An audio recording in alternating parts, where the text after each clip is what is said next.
Hey, what's up there, YouTubers? It's me again, Brian, aka Gamer55551. And for this video, I'm going to give you my top games of 2023. And 2023 did have some very interesting titles that I thought kind of stood out for me and everything like that.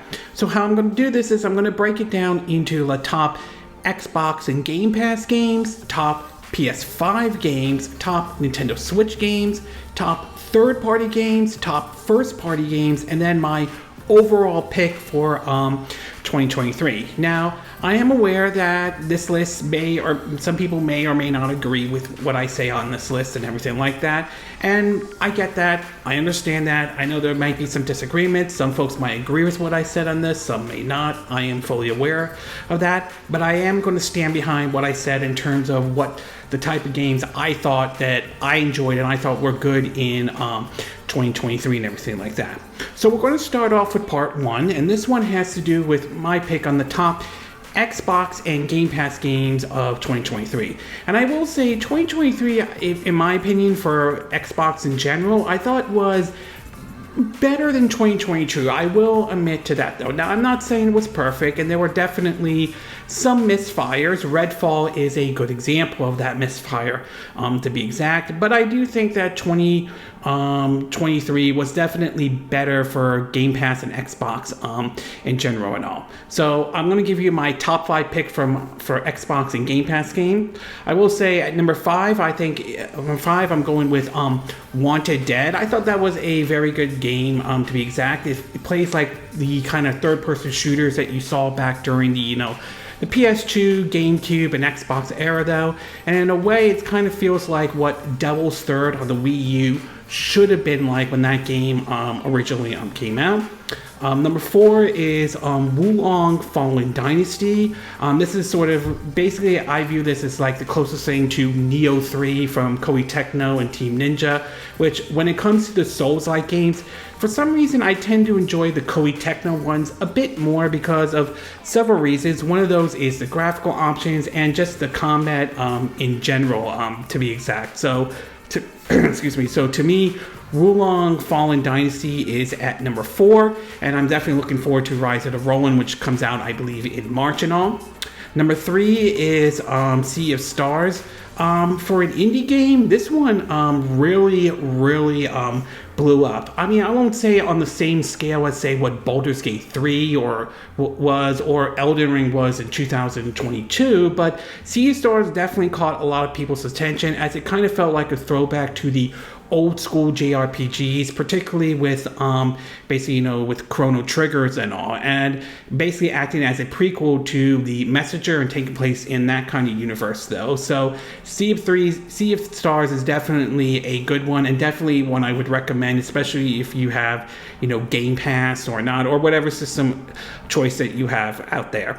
Number 2 is Hi-Fi Rush. This one was very neat when Microsoft did their first Developers Direct, and they shadow dropped this announcement that a lot of people were kind of surprised to see, though. It certainly is a different approach from other work that Tango Gameworks has done, whether it's The Evil Within or Ghostwire Tokyo, which had a bit more of a horror theme to it, though. This one felt more like a throwback to, again, the 3D platforms during the GameCube, PS2, and the original Xbox era. You definitely get to feel a little bit of that Ratchet & Clank, Sly Cooper, Maximo kind of vibe to it to a certain degree. And I certainly think that was really neat, especially since it borrowed, had sort of a rhythm-based combat to some of it felt like something you would see if you played games like Devil May Cry or any of the Platinum games out there. But definitely a fun one, though. We know this one's coming to the PS5,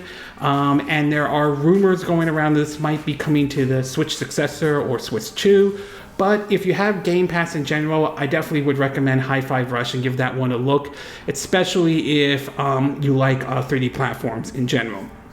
And finally, my number 1 pick, though some might disagree with me on this, is Starfield. Now, I will say, I'm not here to say Starfield is the second coming of Jesus or the greatest thing since sliced bread or anything like that. But I do feel that Starfield, in my view, is probably Bethesda's best game that they have made out there. I like the idea of the whole space exploration or the NASA punk theme that they were aiming for with this game. The gunplay, I think, is an improvement over past Bethesda games and everything like that. So there's a lot of things I do enjoy, and even, you know, exploring and traveling across the planets and all is certainly much better, especially when you have like a jetpack basically attached to you and everything like that. Bear in mind, it is still a Bethesda game, nevertheless, and those kind of games may or may not appeal to everyone out there. But it is a game I'm still playing, I'm still enjoying though. I play it on Sundays when I get home from work and everything. So to me, Starfield, as far as in terms of Xbox and Game Pass games, or Xbox/Game Pass games, it's definitely my number one, at least in that category and all. Okay, we're going to take a quick break, and when we get back, we'll get to part 2, and this one will be the top PS5 games, at least the ones that I thought were a good pick. So we'll take a quick break, and we will be right back.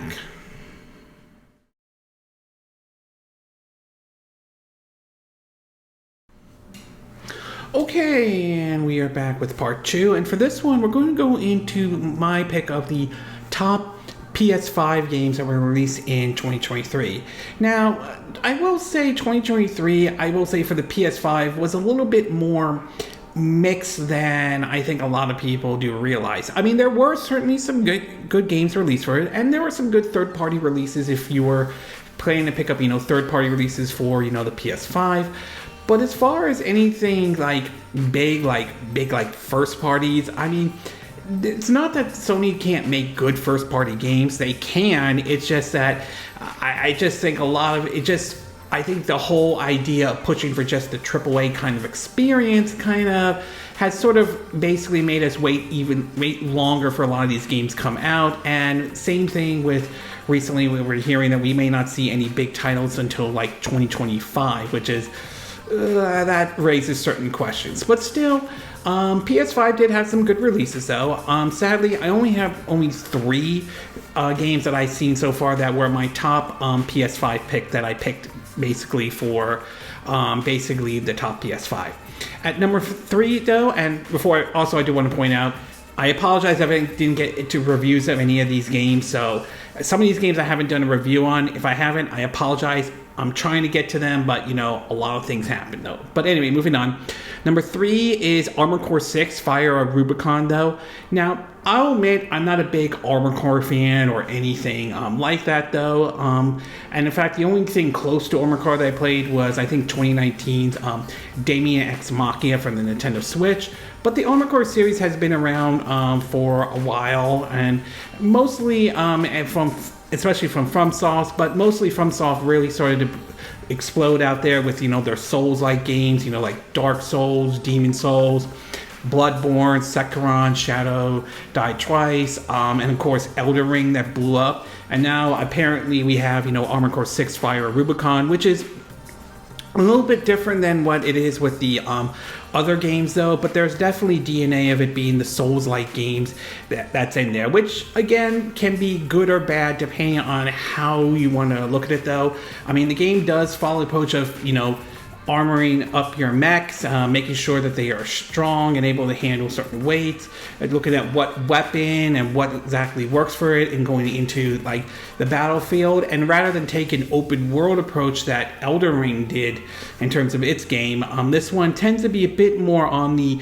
linear side. I mean, it's not that there aren't any big worlds or anything, but it's definitely more on the linear side than, say, Elden Ring was. But in either case, though, I do think Armored Core 6 can be fun if you can still accept the fact that you're playing it. Basically, it still has that Souls-like approach to it, which, again, may or may not turn some people off, though.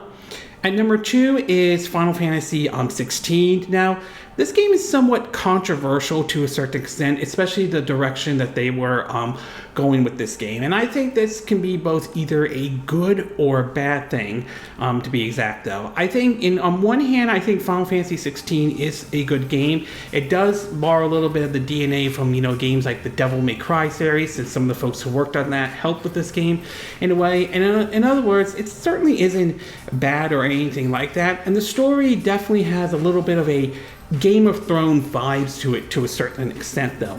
But on the other hand, not everyone is thrilled to be going like full on action and everything like that, compared to how the Final Fantasy VII Remake, which kind of has sort of a mixture of both, or takes sort of a page out of the Kingdom Hearts series, to be exact. So it's definitely Final Fantasy 16 is sort of gotten a mixed bag for some folks out there, but I still think it is a good game nevertheless, especially if you enjoy some of the action games, whether it's like Devil May Cry or Bayonetta for that example though, then you probably will enjoy Final Fantasy 16. And my number one PS5 game for 2023 is Spider-Man 2. Though I am still playing the game at this time though, Spider-Man 2 is definitely a fun game, especially if you enjoy the first Spider-Man 2018, and of course the somewhat sequel that takes place between after the events of the first one but before the second one, Spider-Man Miles Morales. I think that the whole Spider-Man game is still enjoyable even after all these years. The ability to swing around and basically across Manhattan and everything like that, and especially the fact that you can now switch between Miles Morales and Peter Parker and everything, it definitely adds an interesting take on it. I haven't got to the Venom part. I still want to try to get to there at some point, to be exact though, but definitely I do think Spider-Man 2 is a good game, especially if you enjoy, like I said, the first one and Miles Morales. So that's why I consider Spider-Man 2 my number one pick on the plate on the PS5 side of it though. Okay, we're going to take a quick break, and when we get back, we'll get to part 3, and this one has to do with the top Nintendo Switch games. So we'll take a quick break, and we will be right back.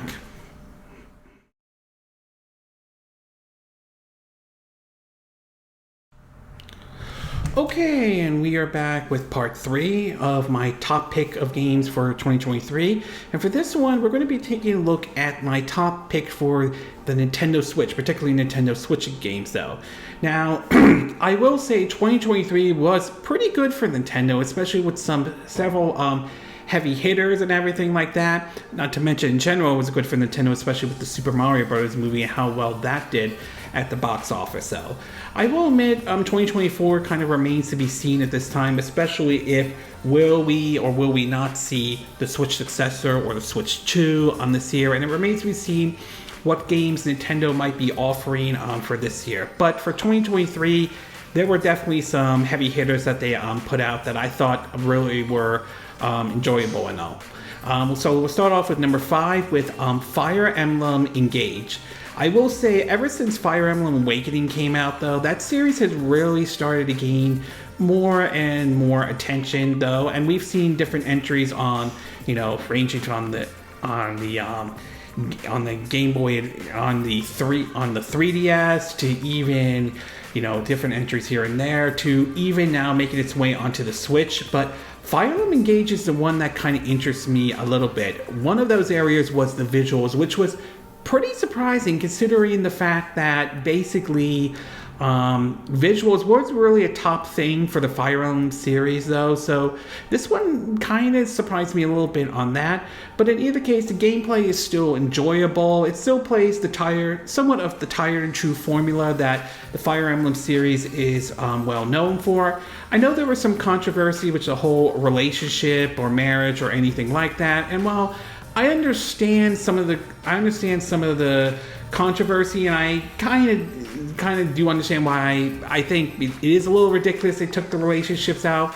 It isn't enough to ruin the game or the experience or anything like that. Fire Emblem Engage is still a very enjoyable game, nevertheless though, and definitely one I would pick up for the Nintendo Switch. Go with your Fire Emblem Three Houses, and even the true Fire Emblem warrior type games on the system though.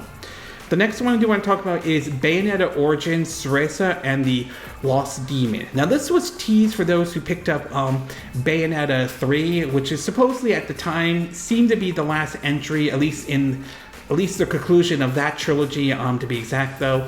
The thing about Bayonetta Origins that makes it interesting is, other than being sort of the prequel to the Bayonetta series in general, is it looked really neat. To me, it kind of felt like if the Bayonetta series is sort of Platinum's Devil May Cry, Bayonetta Origins, Cereza, and the Lost Demons feels more like Platinum's Okami in a certain degree. I mean, the art style of the game looks really nice. It kind of looks like a mixture of a watercolor and sort of like a children's drawing to a certain extent though. So it is, and the gameplay is fun, but there is sort of a learning curve because you have to control two characters, Bayonetta or Cereza and her pet Chessa, if I'm saying the name correctly. So it does require a bit of a learning curve here and there, but if you're willing to tolerate some of the learning curve in the game though, it is definitely fun and definitely enjoyable nevertheless, and definitely something that I think Bayonetta fans should definitely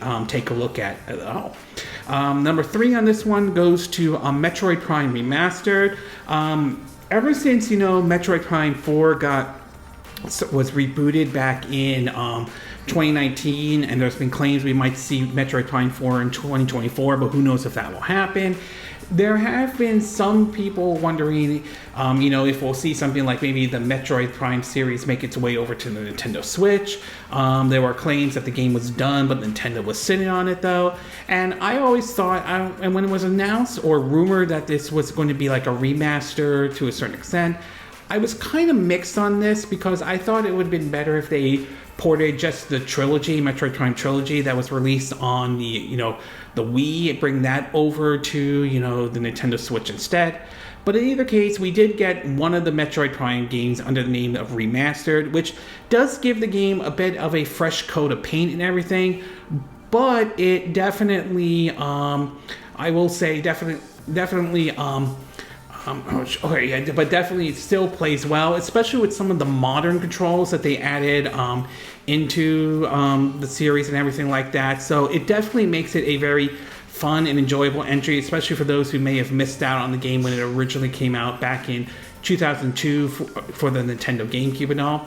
I'm still waiting to see what Metroid Prime 2 and Metroid Prime 3 will be like on the Nintendo Switch, particularly with 3, considering that required the motion control. So it'll be very interesting to see how that plays out. And I'm still wondering how Metroid Prime 4 is going to be, and if we will ever hear about it this year or if we're going to have to wait until next year. But in either case, I think Metroid Prime Remastered is a fun game and definitely one I would recommend for the Nintendo Switch. And number 2 is Super Mario Bros. Wonder though. Now, when there were rumors going around that a new 2D Mario game was going to happen, I was very curious to see how this one was going to look. While I don't think the new Super Mario Bros. Games are necessarily bad or anything like that, I don't think they could reach the height that past Mario games have done before. Plus, on the visual side, again, not terrible, but when compared to games like Rayman Origins and Legends and Donkey Kong Return and Tropical Freeze, those games I would say kind of blow the new Super Mario Bros. Series kind of out of the water. So it was kind of interesting when we finally saw the first footage of Super Mario Bros. Wonders. And again, like with Fire Emblem Engage, this one kind of surprised me a little bit. Not only on the visual side, which I will say, this looks pretty impressive for a 2D Mario game, but the gameplay is like really enjoyable. I definitely feel like this game kind of feels a little bit of a throwback to Super Mario World to a certain extent, and the ability to play different characters, including Yoshi and Niblet, which you could argue they are kind of an easy mode or something like that. But otherwise, the game maintains sort of the difficulty that some of the like new Super Mario Bros. Wii and U had though. But what really makes it interesting is the Wonder Flower, which when you touch those in each level, it kind of makes some interesting changes to the levels though. Sometimes the levels will come alive, other times there'll be one example where the camera pans to sort of like the top-down classic Zelda series to even a horde of bulls coming stampeding right towards you and all. It really kind of throws things off, and it really kind of makes things a little bit interesting. Some of the levels are replayable, especially if you're trying to collect everything, especially the Wonder Seeds and all. But I will say, for a 2D Mario game, this is definitely fun, and I'm very curious to see how future 2D Mario games might be if they follow the formula similar to what Super Mario Bros. Wonder did. But in either case, Super Mario Bros. Wonder is my number 2 pick for the top Nintendo Switch games. And finally, my number 1 pick, and I'm still trying to get a review for this one, I'm hoping to try to get one as soon as possible, is The Legend of Zelda Tears of the Kingdom. If this is basically the sway or the send-off for the Nintendo Switch, it definitely was a good one, to be exact though. Legend of Zelda Tears of the Kingdom basically doesn't change huge amount from Breath of the Wild, but it definitely offers some new mechanics and everything like that, including the ability to, basically be able to create things to help you through the stages though. The world is definitely bigger. You get to not only look at stuff, find stuff on the ground and the secrets, but also in the sky and even underground.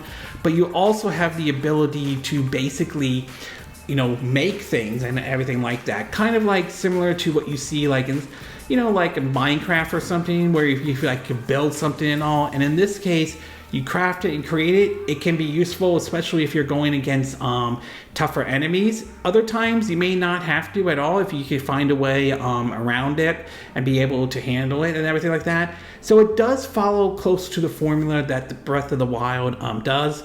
There are some little hiccups here and there, such as weapon duration, but you do have the ability to like fuse, and you can be able to fuse your weapons to make them last even longer and all. Sometimes it might come in handy, especially if you're facing certain enemies, and you could use like items, like different kinds of items like plant life or food or certain elements and everything like that. So it adds for an interesting way of combining certain things or just building things in general, to even the ability to go through walls, go through like the ceiling and all, especially if you're trying to find certain secrets and everything like that, or rewind time.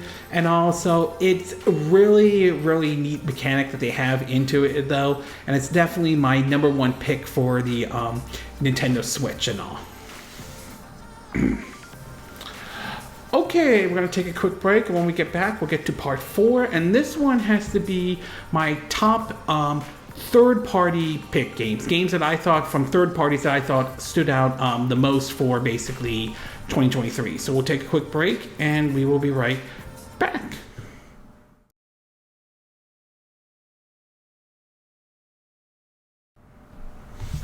Okay, and we are back with our 4th part of my top pick of games of 2023. And for this one, we're going to be taking a look at my top pick third-party games released from third parties that I thought were kind of neat and everything like that. Now, obviously, like most of the industry, though, there were definitely a lot of games that stood out there, though. Particularly one in particular that I think blew up in 2023.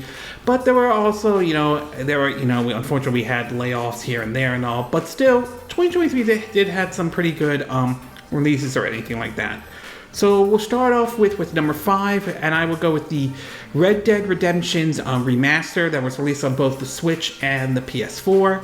Now, it remained to be seen if we would ever see a port of this game that would happen, though, because a lot of it seemed to be several reports that came out that following the, let's just say, the poor reception that the GTA Trilogy Definitive Edition got, there were reports that basically that Red Dead Redemption was going to be the next game to get the remaster or the remake treatment, but after how the GTA Trilogy was handled, apparently that game was put on hold and everything like that, and basically all hands were on GTA 6 and all. Obviously that was a little bit of a disappointment, but after how the GTA Trilogy Definitive Edition was handled, I can see why not any people were a little iffy about it, considering that Red Dead Redemption was liked by a lot of folks though. But then we started to hear some rumbling here and there that the game was going to be making its way over to other systems like the PS4 and even the Nintendo Switch. And then eventually the game did come out though. Now, granted, it isn't really anything special. It's still, And still, basically, there's no remaster treatment or anything like that. It's still basically the same game, basically that you remember playing on the 360 and the PS3. But I mean, it's still played very well, especially on the Nintendo Switch and everything like that. I mean, I haven't ran into any major bugs or glitches or anything like that, but it still follows, the tried and true formula, especially for those who enjoyed the original Red Dead Redemption when I believe it came out back in 2010 and everything like that. Yeah, it may not be the full-on remaster or have, the first-person view that Red Dead Redemption 2 would have, but Red Dead Redemption is still a good game, nevertheless. Number 4, as I mentioned in the top Xbox and Game Pass game, goes to Wulong Fallen Dynasty. Number 3 goes to Armored Core 6 Fire Rubicon. Number 2 goes to Baldur's Gate 3. Now, I'll be honest with you, I'm not a big Baldur's Gate fan or anything like that, and I don't have a large amount or no huge knowledge of the Dungeons and Dragon lore or anything like that. So I'm not really huge on the whole lore or anything like that. But I don't deny the fact the game blew up in 2023 and everything like that. And I'm still playing it, still trying to get my bearings and everything like that though. And I will say I understand the appeal to the game. I mean, I'll give the developers credit for doing what they can, to bring the game over to the, the Xbox Series S and all. But, I mean, it's still, a classic, almost plays similar to, the classic turn-based RPGs, though. It still has, choices and consequences and everything like that. So it's basically still a fun, enjoyable game. I may have tried out some of their other games, like Divinity Original Sin, maybe on the Nintendo Switch and all, but I may not be the biggest, Lawrence Studio fan or anything like that, but I definitely like what I'm seeing so far with Baldur's Gate 3 and everything like that, and I definitely can see why this game really blew up in 2023. And finally, last but not least, my number one in terms of top third-party games though is, and I talked about this in my top Xbox and Game Pass games, it goes to Sea of Stars though.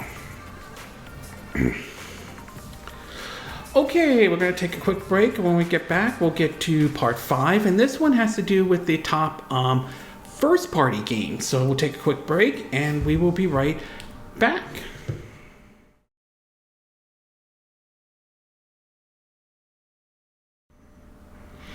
Okay, and we are back with our fifth part of my top games of 2023. And so for this one, we're going to go into basically my top first-party games, games that from first-party studios in terms of what they delivered, and I will say all three of them delivered certainly some quality titles that I definitely enjoyed this year. I will admit, I think both Microsoft and Sony, to a certain degree, had their share of criticism, though. I mean, with Microsoft, you had the situation with Redfall, and Sony with basically not a huge amount of first-party games that they showed off. And though Nintendo definitely had some pretty good first-party games, especially this year, I will admit, maybe not every game hit the mark, though. I think the Pokemon games, I think the quality of that title definitely didn't sit well with a lot of folks. But in either case, here are my top 5, basically, first-party games that I definitely enjoyed. Some of them I already, mentioned in my other top picks, so you can check those out. But anyway, it goes like this.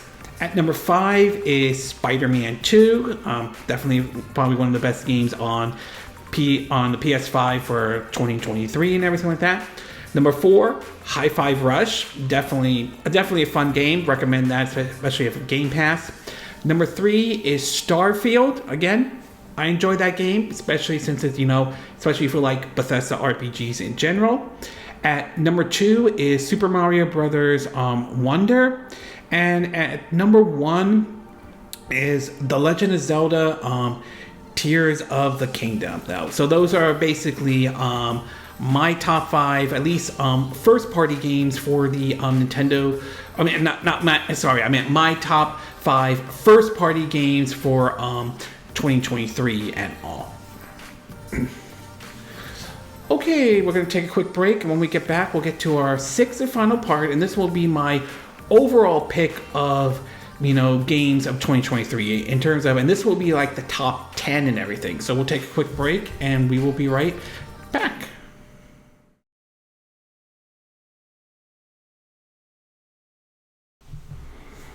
Okay, and we are back with part 6, our final part of my top games of 2023. Now for this one, I'm going to be giving you my overall pick, by basically combining, some of these could be a mixture of, some of them could be, first party or third parties in general though, but these are the ones that I think, in terms of my top 10 overall picks of what I thought stood out the most for basically 2023.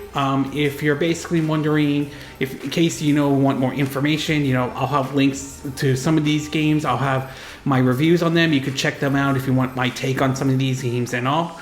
But anyway, let's move on to my overall pick for 2023. We'll start off with at number 10. I would basically put Final Fantasy 16 right there. Number 9 is Spider-Man 2. Number 8 is Bayonetta Origins, Cereza and the Lost Demon. Number 7 is Metroid Prime Remaster. Number 6 is Hi-Fi Rush. Number 5 goes to Fire Emblem Engage. Number 4 goes to Starfield. Number 3 will go to Sea of Stars. Number 2 goes to Super Mario Bros. Wonder.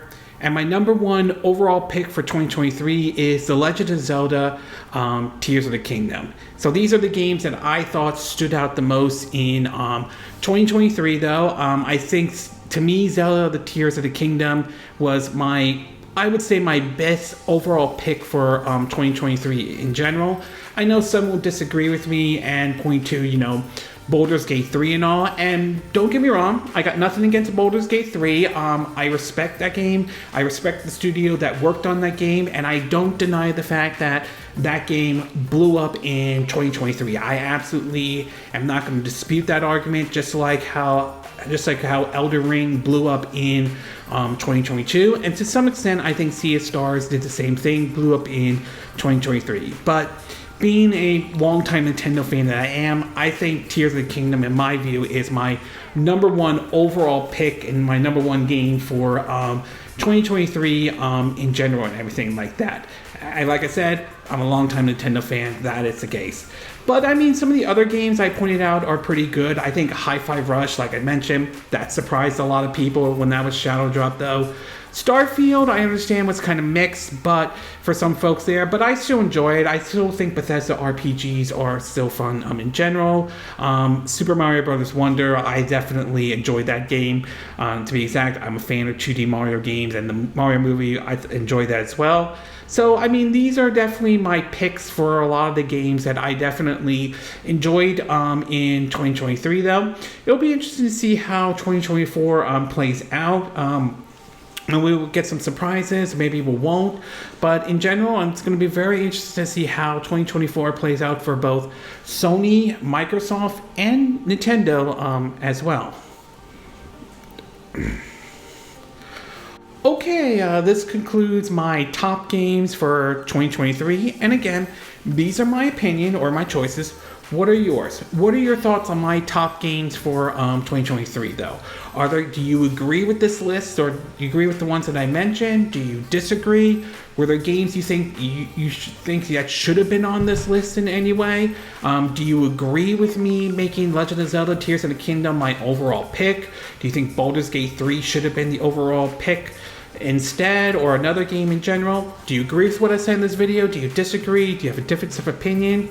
As always, sound off on the comment section below. Let me know what you think, and if you do like this video, I hope you hit the like button. I would appreciate it, and I hope you do subscribe to my YouTube channel. If you do, make sure you hit the bell icon for notifications of any new videos I put up. Also, feel free to share this video if you want to, and feel free to donate to my channel if you like. You could do it through PayPal me or Patreon or Steam Labs. Links will be in the description of this video, assuming you watch this on YouTube. And I will see you again next time when I do another video. Hopefully that'll be soon. Until then, from Southern California, I wish you all a good day then. Bye!